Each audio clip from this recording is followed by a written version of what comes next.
চিরঘুমের দেশে পাড়ি দিলেন প্রাক্তন মুখ্যমন্ত্রী বুদ্ধদেব ভট্টাচার্য। একটা যুগের অবসান। চিরঘুমের দেশে পাড়ি দিলেন প্রাক্তন মুখ্যমন্ত্রী বুদ্ধদেব ভট্টাচার্য। 2000 সাল থেকে 2011 সাল পর্যন্ত টানা 11 বছর রাজ্যের মুখ্যমন্ত্রী ছিলেন বুদ্ধদেব ভট্টাচার্য। আজ সকাল 8:20 নাগাদ পাম অ্যাভিনিউর বাড়িতে তিনি শেষ নিঃশ্বাস ত্যাগ করেন। মৃত্যুকালে তার বয়স ছিল 80 বছর। দীর্ঘদিন ধরে তিনি শ্বাসকষ্টজনিত সমস্যায় ভুগছিলেন। সূত্র বলছে, বুধবার রাতে তার শ্বাসকষ্ট বেড়ে গিয়েছিল। আজ সকাল 11টা নাগাদ উডল্যান্ডসের চিকিৎসকদের তার বাড়িতে এসে চিকিৎসার কথা ছিল। এদিন সকালে প্রাতরাশের পর তিনি চা খেয়েছিলেন। তারপরেই তিনি অসুস্থ হয়ে পড়েন। তাকে নেবুলাইজার দেওয়ার চেষ্টা করা হয়েছিল, কিন্তু সেই সময় তিনি হৃদরোগে আক্রান্ত হন বলে সূত্রের খবর। প্রাক্তন মুখ্যমন্ত্রীকে শেষ শ্রদ্ধা জানাতে তার পাম অ্যাভিনিউর বাড়িতে যান রাজ্যের বর্তমান মুখ্যমন্ত্রী মমতা বন্দ্যোপাধ্যায়। প্রাক্তন মুখ্যমন্ত্রীর প্রয়াণে আজ পূর্ণ দিবস, সরকারি ছুটি ঘোষণা করেছে রাজ্য সরকার। এমনকি রাষ্ট্রীয় মর্যাদায় তাকে শেষ শ্রদ্ধা জানানো হবে। যতদিন তিনি ভালো ছিলেন, তিনি অনেক গল্প করতেন, অনেক কথা বলতেন, সেগুলো ব্যক্তিগত লেভেলে। আমি সেসব কথা বাইরে আনতে চাই না। আমার সাথে দেখা হয়েছে সিঙ্গুর আন্দোলনের পরে, গোপাল গান্ধী যখন গভর্নর ছিলেন, একটা সুন্দর পরিবেশে আলোচনা হচ্ছিল।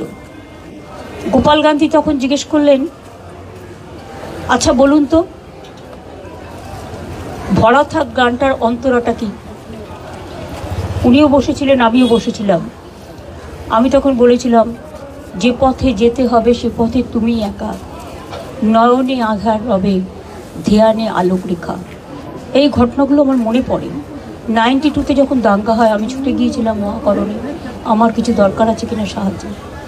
আমি যখনই কোনো পরিস্থিতি দেশে বা রাজ্যে হয়েছে যেটা রাজনীতির ঊর্ধ্বে থেকে শান্তি রক্ষা করার জন্য, সেটা আমি সবসময় করেছি।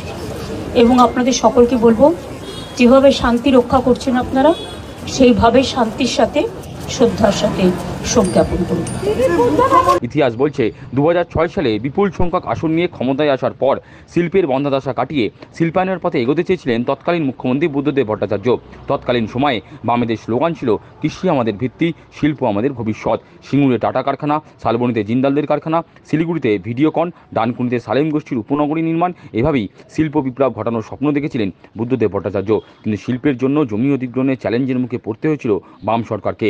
সিঙ্গুর ও নন্দীগ্রামের জমি অধিগ্রহণ ইস্যুতে বিরোধীদের রামধনু জোটের লাগাতার আন্দোলন বুদ্ধদেবের পায়ের তলার জমি আলগা করে তুলেছিল।